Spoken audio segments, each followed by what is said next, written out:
Menertawakan dunia persilatan. Xiao Jianghu. Audiobook, novel silat. Cerita, Jin Yong. Jilid 151.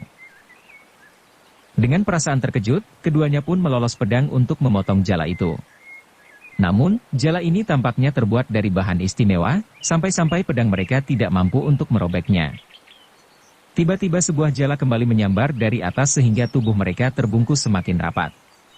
Menyusul kemudian dari atas gua melompat turun seseorang sambil menarik tali jala itu kencang-kencang dengan sekuat tenaga. "Hei, guru," seru Ling Huchong memanggil. Ternyata yang melempar jala tersebut tidak lain memang Yu Bukun orangnya. Setelah Yu Bukun menarik tali jala kencang-kencang, maka Ling Huchong dan Ren Yingying tampak seperti dua ekor ikan besar yang masuk jaring nelayan. Semula mereka masih meronta-ronta, tapi akhirnya sulit untuk bergerak lagi. Dalam kegelisahannya, Ren Yingying bingung tidak tahu harus berbuat apa. Tiba-tiba dilihatnya bibir Ling Huchong tersenyum simpul, sikapnya sangat senang. Diam-diam ia pun merasa heran. Jangan-jangan kakak Chong mendapat akal untuk meloloskan diri, pikirnya. Terdengar Yu Bukun berkata bengis, "Bangsat cilik, dengan riang gembira kau keluar dari gua itu. Tentunya kau tidak mengira akan tertimpa bencana, bukan?" "Bagiku ini bukan sesuatu bencana," sahut Ling Huchong acuh tak acuh. "Pada akhirnya setiap manusia harus mati. Kini aku dapat mati bersama istriku tercinta, tentu hatiku merasa sangat senang." Baru sekarang Ren Yingying paham, ternyata senyum simpul di bibir Ling Huchong tadi adalah karena merasa bahagia dapat mati bersama dengannya. Seketika perasaan takut gadis itu langsung buyar dan berganti dengan perasaan bahagia. "Bangsat cilik," sahut Yu Bukun memaki, "kematian sudah di depan mata, tapi mulutmu masih saja melantur." Usai berkata demikian ia lantas mengikat tubuh muda-mudi itu dengan tali jala lebih kencang lagi.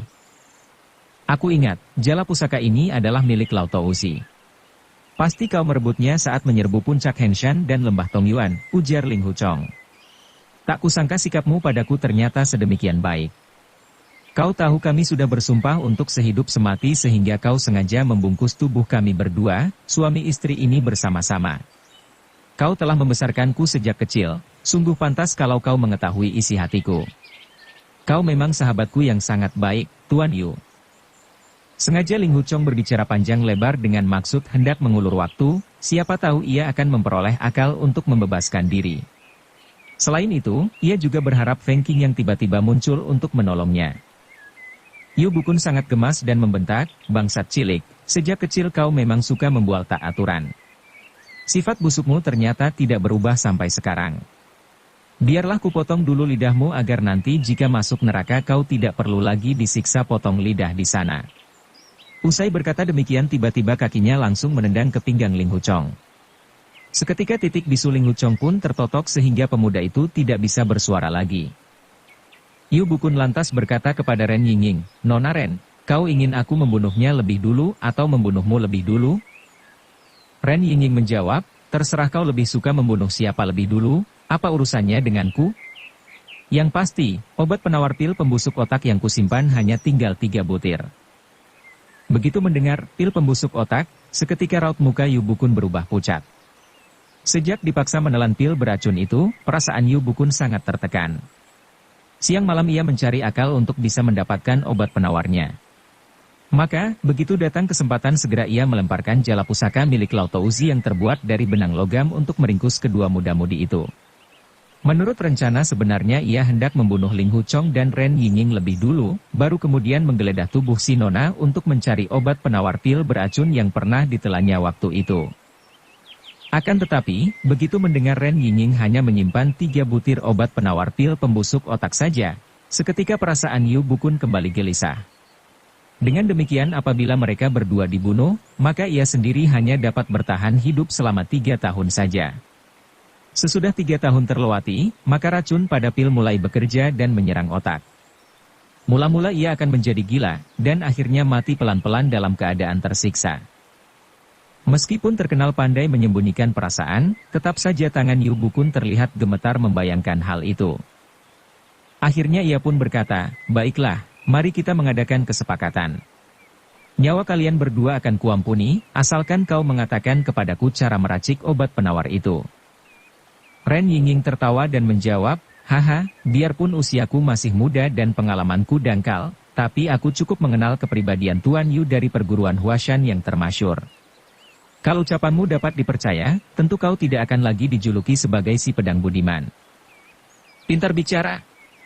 Rupanya ini hasil pergaulanmu dengan Ling Huchong. Hah, sahut Yu Bukun. Kau tidak perlu banyak bicara lagi. Cukup katakan saja bagaimana cara meracik obat penawar pil iblis itu. Sudah tentu takkan kukatakan, jawab Ren Yingying tegas. Kelak 3 tahun lagi Kakak Chong dan aku akan menyambut kedatanganmu di pintu akhirat. Tapi, waktu itu wajahmu tentu sudah berbeda dengan sekarang ini. Jangan-jangan kami tidak bisa mengenalimu lagi. Yu Bukun merinding mendengarnya. Ia paham, begitu kuman dalam pil itu bekerja menyerang otak, maka pikirannya akan langsung menjadi gila. Setelah itu lantas muncul dorongan untuk merusak tubuh sendiri. Tangannya akan bergerak mencakari wajah hingga hancur tak berbentuk. Baiklah, sahut Yu Bukun kemudian. Rupanya perasaan takut di hatinya telah berubah menjadi gusar. Meskipun wajahku kelak akan hancur, tapi paling tidak wajahmu akan hancur terlebih dulu. Aku tidak akan membunuhmu, melainkan hanya merusak wajahmu yang cantik ini. Akan kupotong hidung dan telingamu, akan kusayat-sayat pipimu yang putih halus. Coba lihat, apakah kakak Chongmu yang tercinta ini masih tetap menyukai siluman seperti dirimu atau tidak? Usai berkata ia langsung melolos pedang di tangan kanan. Ren Yingying menjerit ngeri. Meskipun tidak takut mati, namun kalau wajahnya sampai disayat-sayat hingga rusak, lantas terlihat oleh Ling Huchong, maka hal ini sungguh sangat mengerikan baginya. Meskipun titik bisu Ling Huchong sedang tertotok sehingga mulutnya tidak bisa bersuara, namun tangan dan kakinya masih dapat bergerak. Ia pun memahami perasaan Ren Yingying. Dengan sikunya ia menyinggung si nona, lalu kedua jarinya bergerak hendak mencolok kedua mata sendiri. Ren Yingying pun menjerit kaget, "Kakak Chong, jangan!" Sebenarnya Yu Bukun tidak bersungguh-sungguh hendak merusak wajah Ren Yingying.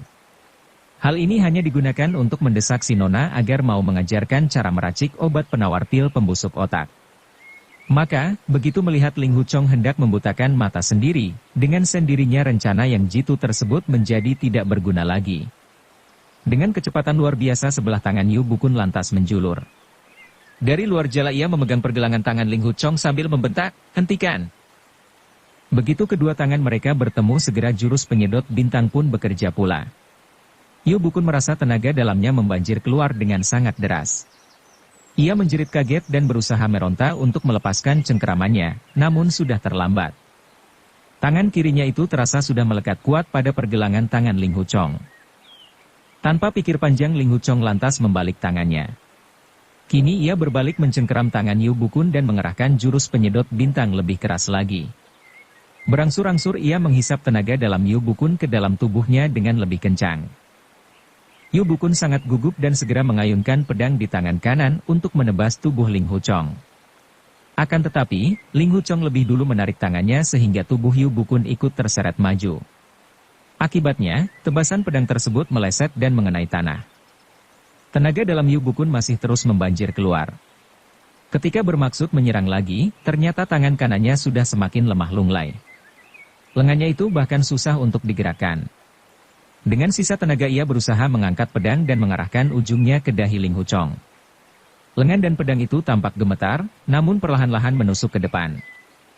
Ren Yingying menjadi khawatir. Ia bermaksud menggunakan jari untuk menyentil batang pedang Yu Bukun tersebut, namun kedua lengannya tertindih oleh tubuh Ling Huchong. Jala pusaka itu terikat dengan kencang pula. Meskipun sudah meronta sekuat tenaga namun tetap sukar menarik tangannya yang tertindih itu. Tangan kiri Ling Huchong sendiri juga terjepit oleh Ren Yingying sehingga tidak dapat digerakkan. Tampak ujung pedang Yu Bukun sudah semakin mendekati dahinya. Dalam keadaan genting itu ia merenung, "Aku telah membunuh Zuo Lengchan dan melukai Lin Pingxi dengan tusukan pedang perlahan-lahan. Kini guru juga hendak membunuhku dengan cara yang sama." Sungguh cepat sekali datangnya hukum karma. Yu Bukun merasakan tenaga dalamnya semakin habis terkuras, namun ujung pedangnya juga tinggal beberapa senti saja dari kening Ling Huchong. Perasaan cemas dan senang bercampur aduk. Ia berharap tusukan pedangnya ini dapat membinasakan Ling Huchong. Sekalipun tenaga dalamnya terkuras habis, asalkan ia bisa tetap hidup tentu masih ada harapan untuk berlatih kembali. Pada saat itulah tiba-tiba dari belakang terdengar suara teriakan seorang gadis muda, "Hei, apa yang kau lakukan? Cepat lepaskan pedangmu." Setelah itu terdengar suara langkah kaki seseorang berlari-lari mendekati tempat itu. Yu Bukun tidak peduli dan terus saja menusukkan pedangnya ke depan. Ujung pedangnya kini hanya tinggal 2 senti saja untuk dapat membinasakan Ling Huchong.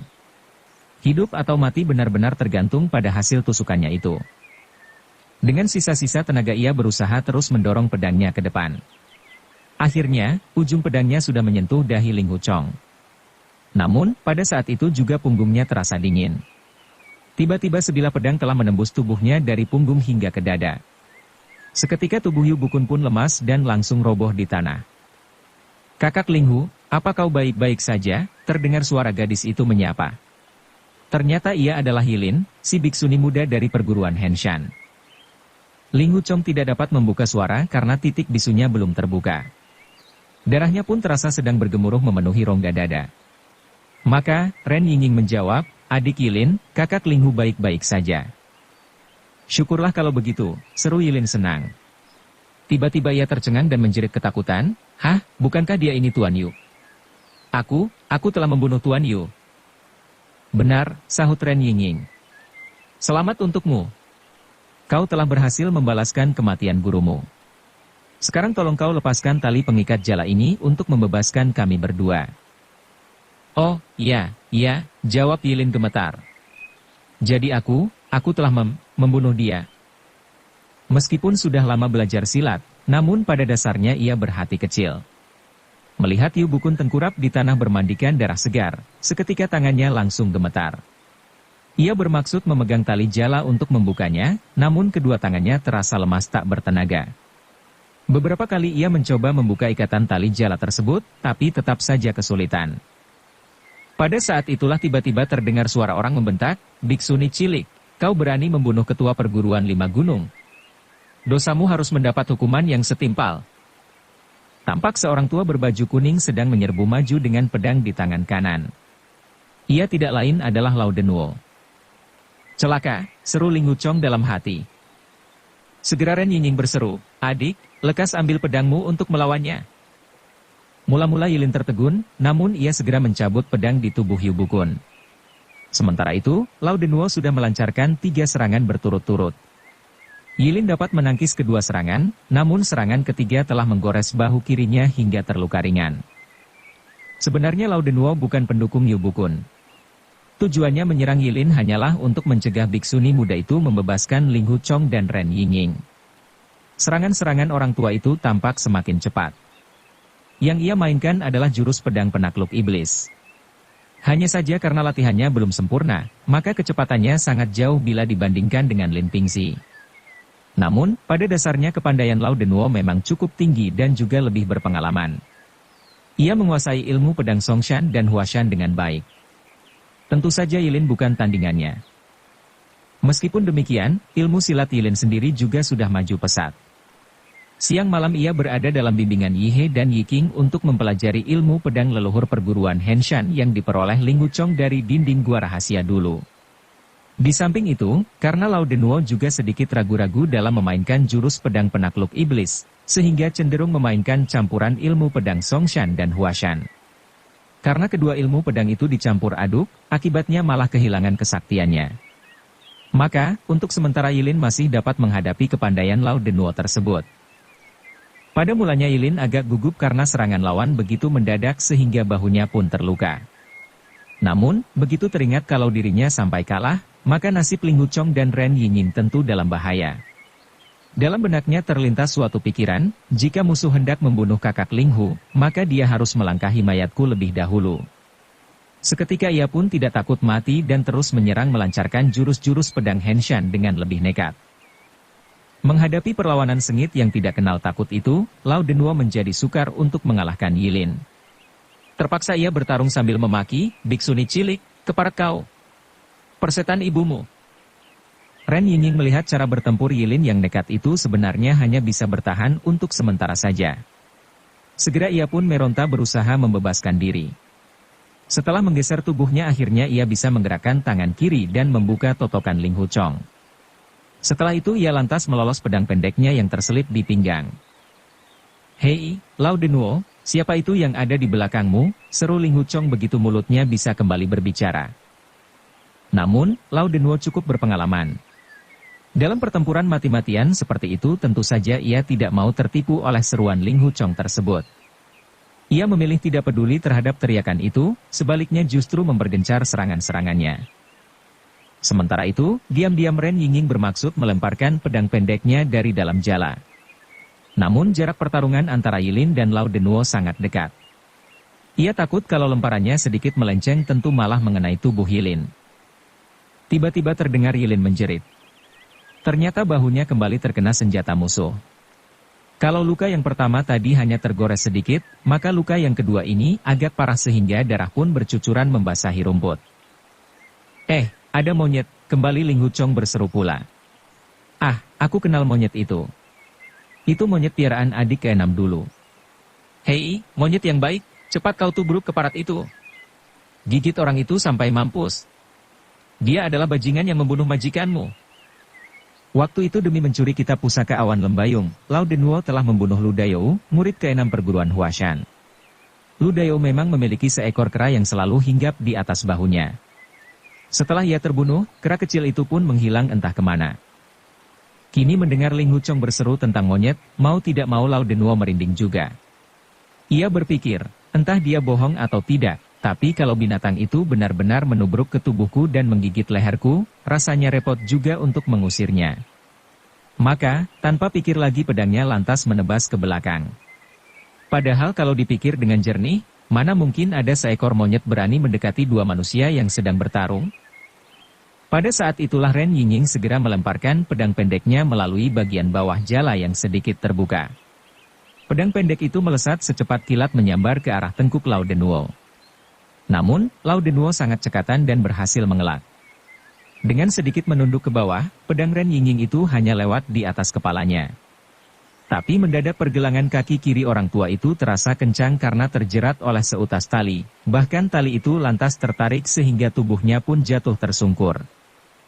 Ternyata dalam keadaan gawat tersebut, Ling Huchong tidak menyia-nyiakan kesempatan. Sewaktu Lao Denwo mendekam ke bawah untuk menghindari sambaran pedang pendek tadi, Ling Huchong mempersiapkan serangan kedua. Meskipun tidak mampu membebaskan diri, namun tali jala yang cukup panjang itu dapat dilecutkannya untuk menjerat kaki Lao Denwo dan menariknya hingga jatuh.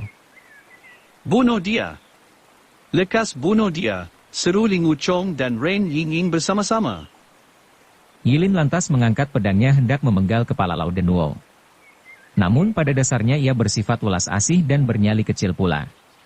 Sewaktu membunuh Yu Bukun tadi ia hanya terdorong oleh perasaan ingin menolong Ling Huchong, sehingga tanpa pikir panjang pedangnya langsung menusuk begitu saja. Namun, sekarang ketika pedangnya hampir mengenai leher Lao Denwo, tiba-tiba saja timbul perasaan tidak tega. Akibatnya, serangannya itu sedikit melenceng dan hanya mengenai pundak kanan Lao Denwo. Tulang pundak Lao Denwo patah seketika. Pedangnya pun terlepas dari genggaman. Khawatir Yilin kembali menyerang, Lao Denwo segera melompat bangun sambil menahan sakit. Setelah meronta dan terlepas dari jerat tali jala tadi, secepat kilat ia lantas kabur melarikan diri ke bawah tebing. Tiba-tiba dari arah lain muncul dua orang, perempuan dan laki-laki. Seorang perempuan yang berjalan di depan lantas membentak, "Hei, apa kau yang memaki anak perempuanku tadi? Hah?" Ternyata perempuan itu adalah Ibu Yilin, si perempuan tua penjaga kuil gantung yang selama ini menyamar sebagai nenek bisu tuli. Tanpa menjawab Lao Denwo lantas mengangkat kaki hendak menendang. Namun, gerak tubuh si nenek sangat cepat sukar untuk dilukiskan. Hanya sedikit berkelit, tahu-tahu tangannya sudah menampar wajah Lao Denwo satu kali. "Kurang ajar," bentak perempuan itu. "Tadi kau memaki persetan ibumu kepadanya. Maka ku beritahu padamu, akulah ibunya.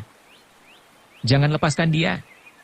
Jangan lepaskan dia," seru Ling Huchong. Sebenarnya si nenek sudah mengangkat tangan hendak memukul keras-keras kepala Lao Denwo. Namun, begitu mendengar seruan Ling Huchong itu, ia menjadi marah dan berkata, "Setan cilik, aku justru ingin melepaskan dia, kau mau apa?" Usai berkata ia lantas memberi jalan kepada Lao Denuo sambil menendang pantatnya 1 kali. Bagaikan lolos dari neraka, Lao Denuo langsung berlari tunggang langgang turun dari puncak gunung itu. Orang kedua yang ikut di belakang si nenek tidak lain adalah Biksu Bujie. Dengan tertawa ia mendekati Ling Huchong dan berkata, "Hei, masih banyak tempat bermain yang bagus. Mengapa kalian lebih suka bermain petak umpet di dalam jala? Lekas buka jala itu, ayah. Lepaskan kakak Linghu dan Nona Ren," seru Yilin. Tapi si nenek menyela dengan muka beringas, "Aku masih harus membuat perhitungan dengan setan cilik ini, jangan lepaskan dia." Hahaha. Ling Huchong bergelak tertawa. Suami istri naik tempat tidur, Mak Comblang ikut senang tapi dibuang begitu saja. Kalian suami istri telah berkumpul kembali, mengapa tidak mengucapkan terima kasih kepada Mak Comblang ini? Namun, nenek itu malah menendang tubuh Ling Huchong 1 kali dengan gemas, dan memaki, "Aku berterima kasih dengan cara menendangmu." "Hei, 6 dewa lembah Persik juga datang," teriak Ling Huchong tiba-tiba. "Lekas kalian tolong aku." Panggilan ke puncak timur. Rupanya si nenek agak gentar terhadap 6 dewa lembah Persik. Begitu mendengar seruan Ling Huchong, ia terkejut dan langsung menoleh. Maka, kesempatan ini pun dimanfaatkan Ling Huchong untuk membuka tali pengikat jala dengan sangat cepat dan membiarkan Ren Yingying merangkak keluar. Ketika ia sendiri hendak merangkak, tiba-tiba si nenek membentak, "Kau tidak boleh keluar." "Tidak boleh juga tidak masalah," ujar Ling Huchong tertawa. "Di dalam jala ini ada duniaku tersendiri. Di sini aku merasa nyaman, bagaikan di kahyangan. Seorang laki-laki sejati sanggup mengkerut atau memuai sesuai kebutuhan. Saat mengkerut aku masuk jala, saat memuai aku keluar jala. Masalah seperti ini tidak ada artinya buatku. Aku Linghu." Seketika ia langsung terdiam begitu pandangannya bergeser ke arah mayat Yu Bukun yang tergeletak di situ. Meskipun mantan gurunya itu berkali-kali hendak mencelakainya, namun ia tidak sanggup melupakan kebaikan Yu Bukun yang sudah merawatnya sejak kecil. Ia menganggap rusaknya hubungan guru dan murid semata-mata hanya dikarenakan kitab pedang penakluk iblis. Seketika hatinya menjadi pilu dan rongga dada terasa panas pula. Tanpa terasa air mata pun berlinang-linang dan mengucur di pipi pemuda itu. Sepertinya si nenek tidak mengetahui perasaan Ling Huchong. Ia masih saja marah-marah dan memaki, "Setan cilik, kalau aku tidak menghajarmu, maka rasa benciku tidak akan terlampiaskan." Usai berkata demikian ia segera mengangkat tangan hendak menampar muka Ling Huchong. Yilin tampak sedih dan berteriak mencegah, "Ibu, jangan." Sementara itu, Ling Huchong tersadar dari lamunannya dan entah bagaimana tangannya di dalam jala sudah memegang sebilah pedang di luar jala. Rupanya Ren Yingying sempat menyerahkan senjata itu pada saat sang kekasih sedang termangu-mangu. Begitu senjata sudah di tangan, segera Ling Huchong mengacungkan pedangnya dan menusuk ke arah titik penting di pundak kanan si nenek. Terpaksa perempuan tua itu mundur selangkah. Melihat Ling Huchong berani melawannya bahkan balas menyerang, si nenek bertambah marah. Tubuhnya bergerak secepat angin. Tangannya menghantam dan kaki menendang bersama-sama. Berkali-kali ia melancarkan 7-8 serangan sekaligus. Namun, Ling Huchong selalu dapat melawannya dengan tidak kalah cepat pula. Pedangnya itu selalu mengancam tempat-tempat berbahaya di tubuh si nenek. Hanya saja, setiap kali ujung pedang hampir mengenai sasaran segera ditariknya kembali. Ilmu 9 pedang dugu boleh dikata tidak memiliki tandingan di dunia ini. Kalau saja Ling Huchong tidak memberi kelonggaran, mungkin si nenek sudah berlubang-lubang tubuhnya sejak tadi. Setelah bergerak lagi beberapa jurus, akhirnya perempuan itu menghela napas panjang. Ia menyadari ilmu silat Ling Huchong sangat jauh di atasnya. Maka, ia pun berhenti menyerang dengan raut muka memendam kecewa. "Istriku," sahut Biksu Bujie menenangkannya, "kita semua adalah kawan sendiri. Untuk apa berselisih?" "Siapa yang menyuruhmu ikut bicara?" bentak si nenek gusar. Segera ia bermaksud melampiaskan kemarahannya kepada Bujie. Kesempatan itu segera digunakan Ling Huchong untuk meletakkan pedangnya dan menerobos keluar dari dalam jala. Sambil tertawa ia berkata, "Jika kau ingin melampiaskan kemarahanmu, silakan pukul aku saja." Tanpa permisi perempuan itu langsung menampar muka Ling Huchong dengan sangat keras. Pemuda itu berteriak tapi tidak menghindar sedikit pun. "Kenapa kau tidak menghindar?" bentak si nenek gusar. Aku tidak mampu menghindarinya, sahut Ling Huchong tertawa. Aku bisa apa? Nenek itu mendengus. Kembali ia mengangkat tangan hendak memukul, namun diurungkannya.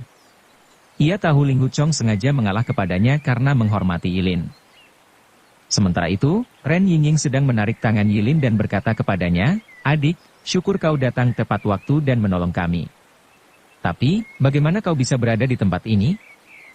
"Kami semua, murid-murid perguruan Henshan telah ditangkap oleh anak buahnya," jawab Yilin sambil menunjuk ke arah mayat Yu Bukun. "Kami dikurung di tempat yang terpisah-pisah. Aku dan ketiga kakak dikurung di suatu gua. Kemudian ayah, ibu, dan Bu Kebujie datang menolong kami. Selanjutnya kami berpencar untuk menolong saudara-saudara lainnya. Aku bersama ayah dan ibu, sementara ketiga kakak bersama Bu Kebujie. Ketika sampai di bawah tebing ini aku mendengar ada orang berbicara di atas. Karena suaranya seperti suara kakak Ling Hu, maka aku pun berlari meninggalkan ayah dan ibu untuk mendahului naik ke atas sini."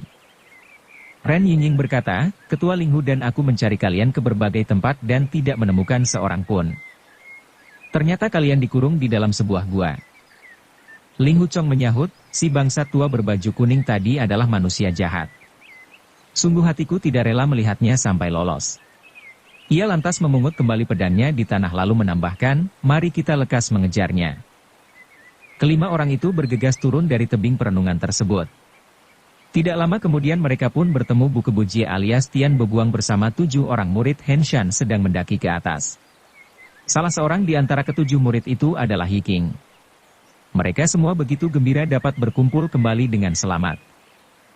Dalam hati Ling Huchong merenung, boleh dikata di dunia ini aku adalah orang yang paling paham seluk-beluk Gunung Huashan. Namun, aku sama sekali tidak tahu kalau di bawah lembah sana terdapat sebuah gua, sedangkan orang luar macam saudara Tian kenapa bisa menemukannya. Ini sungguh aneh. Dengan penasaran Ling Huchong lantas menarik baju Tian Boguang dan mengajaknya berjalan pelan-pelan agar tertinggal di belakang rombongan. Perlahan ia bertanya, "Saudara Tian, ternyata di bawah lembah pegunungan Huashan ini terdapat gua rahasia lain, padahal aku tidak mengetahuinya sama sekali. Sungguh aku merasa heran dan sangat kagum kepadamu." "Sebenarnya juga tidak perlu heran seperti itu," sahut Tian Boguang dengan tersenyum. "Ah, aku tahu," ujar Ling Huchong kemudian.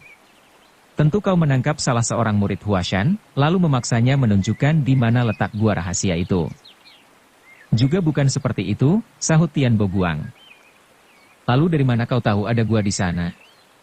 "Tolong kau jawab pertanyaanku ini," pinta Ling Huchong. Tiba-tiba sikap Tian Boguang terlihat kaku dan rikuh. Ia lantas menjawab dengan tersenyum, "Kurang pantas rasanya jika kuterangkan hal ini.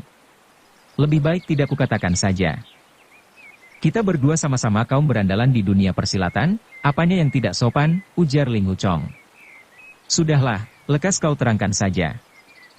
"Jika kukatakan, hendaknya Ketua Ling Hu jangan marah," kata Tian Boguang. "Kenapa aku harus marah?" sahut Ling Huchong tertawa. "Seharusnya aku malah berterima kasih kepadamu karena telah menyelamatkan orang-orang perguruan Henshan." Maka, dengan suara tertahan Tian Boguang berkata, "Terus terang, sebagaimana diketahui oleh Ketua Ling Hu sendiri bahwa aku sudah lama malang melintang sebagai penjahat cabul di dunia ini.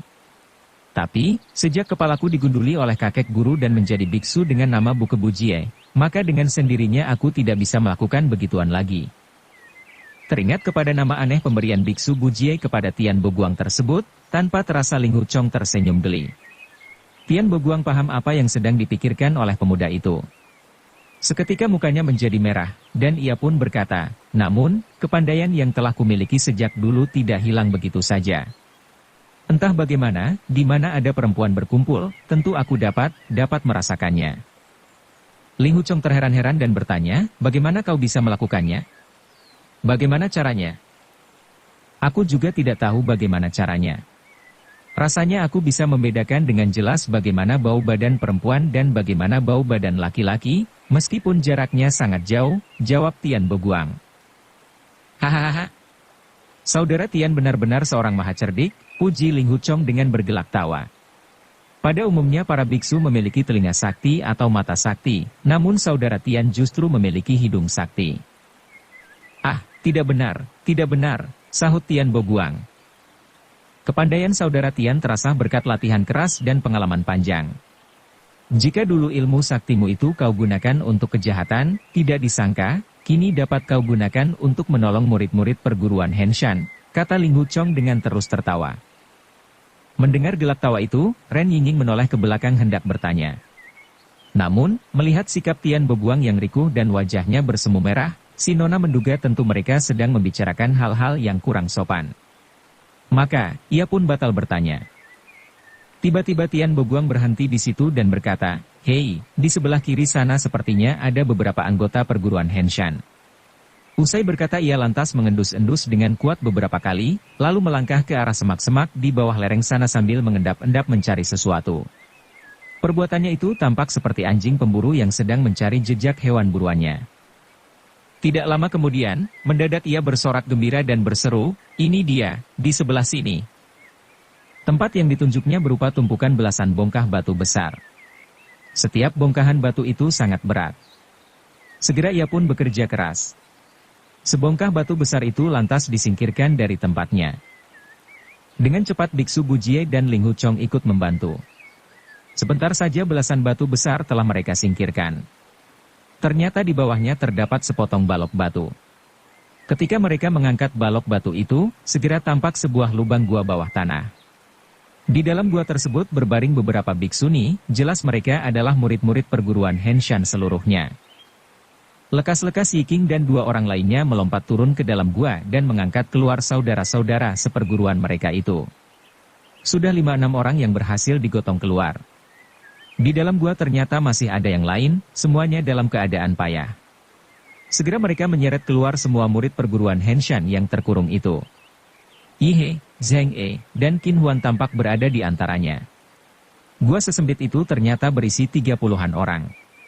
Andaikan terlambat semalam saja, tentu mereka semua mati lemas karena kehabisan udara. Teringat betapa kejam sang guru, mau tidak mau Ling Huchong merasa ngeri juga. Segera ia pun memuji Tian Bobuang, "Saudara Tian, kepandaianmu sungguh istimewa. Para kakak dan adik tersembunyi di dalam gua bawah tanah sedalam ini, tapi kau dapat mengendusnya. Sungguh aku sangat kagum padamu." "Sebenarnya tidak terlalu istimewa," ujar Tian Bobuang.